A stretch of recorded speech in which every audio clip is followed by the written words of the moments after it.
Brian, the book's done.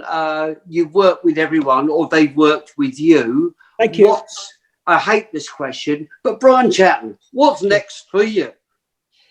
I have worked on some songs of my own. I've never really done. I did something in '81, as you know, a solo album. But anyway, that was then. This is now. I now have a bunch of new songs, plus some instrumental shit that I've done during this pandemic. I've been getting up. I swear, as God is my agent, that I have been. God is my agent.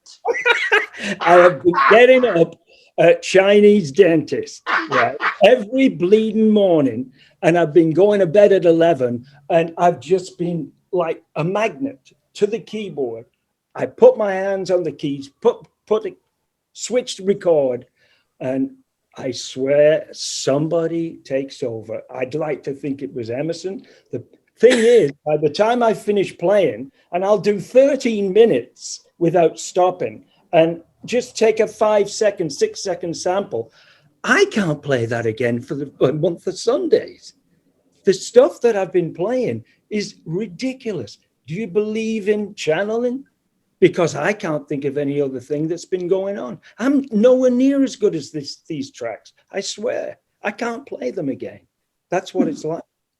So I'm very pleased to say I have tons of this stuff, but I'm finishing the songs first, and then I'll put the instrumentals out. Well, thanks, guys. Really, Charlie, bless you, and Ali will talk more. And Nigel, just you don't look any different. Mind you, my eyes are a bit bad. Why just your eyes? What about the rest of you? Come on, be fair. There we are. Don't just blame your eyes. And Brian, thank you for dressing up today for us. Yeah, it's nice to see you in clothing again. Nigel Dix, so great to see you again. Pleasure. Thank you very much for asking me. Thank you. No, just wonderful, Nigel. Bless you. And I will turn the band on to that wonderful track. I still play that fucking track. It's still one of my favourite tracks. Just remind me of that track and the albums. The Stiff All Stars. And Stiff All Stars. Here we are. And this was us many years ago. Andy Murray, who's the brother of Neil Murray, as of Whitesnake and all the rest of it. And our dear departed drummer, Hugh Attwooll, who passed away with cancer a couple of years ago. Oh, God. Sorry, Nigel, was that Hugh that was at CBS? Yes, Hugh Attwooll. Yes, oh, yes. I didn't know Hugh had passed away. I'm sorry to hear that. Yeah, no, I mean, a lovely, lovely man. And a lovely guy. Well, it was him and Paul Atkinson working together, wasn't it? That's right. And it was Hugh who persuaded, what's his name, to make the Spanish singer who was very famous. Julio Iglesias. It was Hugh who persuaded Julio to make an album in English, because Hugh was the only person who worked at CBS International who spoke Spanish, because Hugh had been in a band in Spain for 8 years. So he and Julio used to hang out a lot. So he had lots of stories about Julio. Oh, yeah, I've heard some of them, but let's not go there. Yeah, I was Julio Iglesias' product manager.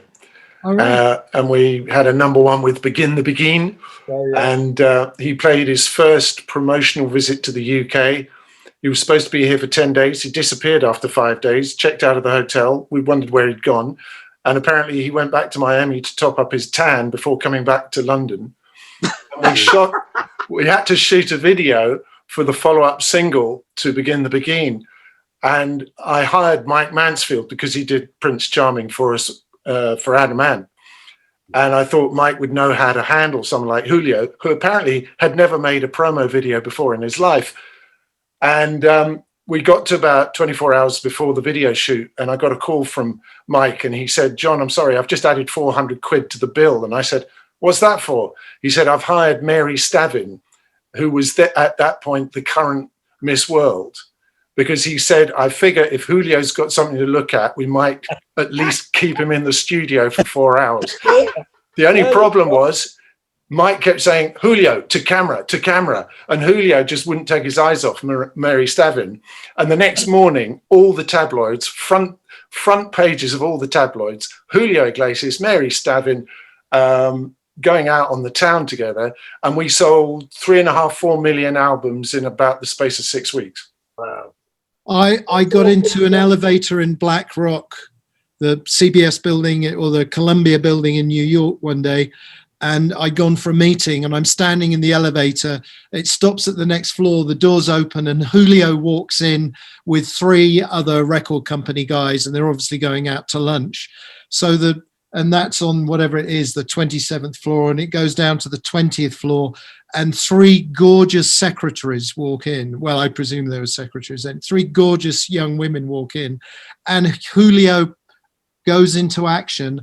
And when we get to the ground floor, Julio puts his arm around the girls and takes them off to lunch. And the execs are like, well, there goes our lunch with Julio. And he just disappeared up the street with these 3 young ladies. So, and I'm like, fucking hell, why can't I do that? It's because you don't look like him. He took 17 floors and he had each of those girls in his hand. It was he was incredible. I mean, you had to forgive him for having a massive ego because he could talk the hind legs off any woman. And I remember when I first met him and we were talking about, normally you'd have the manager or the artist saying, well, what are you doing for me in the UK? How are you going to, promote me and all this sort of stuff? And Julio was totally disinterested. And he just said, all you have to do is to get me on TV. And we got him on the Des O'Connor show. It was the only telly we got him. He said, everywhere else in the world where I've sold lots of records, I just made one appearance on TV and they started selling like hotcakes. And he was absolutely right. Good God. John, there was that, he did that duet, that bizarre duet with Willie Nelson. And that was the funniest thing. Who had that idea? How did that come about? For all the girls I've loved. Julio being like that and then Willie being totally off his face on weed all the time. Hugh told me that he took him to Ireland. He was doing a gig in Dublin or something.